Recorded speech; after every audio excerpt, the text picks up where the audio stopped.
स्वामिनाथ करुणाकर दीनबन्धो श्रीपार्वतीश मुखपङ्कज पद्मबन्धो श्रीशादिदेव गणपूजित पादपद्म वल्लीसनाथ मम देहि करावलम्बम् देवादिदेवनुत देवगणाधिनाथ देवेन्द्र वन्द्य मृदुपङ्कज मञ्जुपाद देवर्षि नारद मुनीन्द्र सुगीतकीर्ते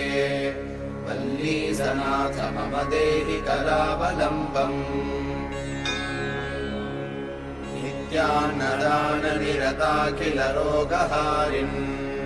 तस्मात् प्रदान परिपूरित भक्तकाम श्रुत्यागम प्रणव वाच्य निज स्वरूप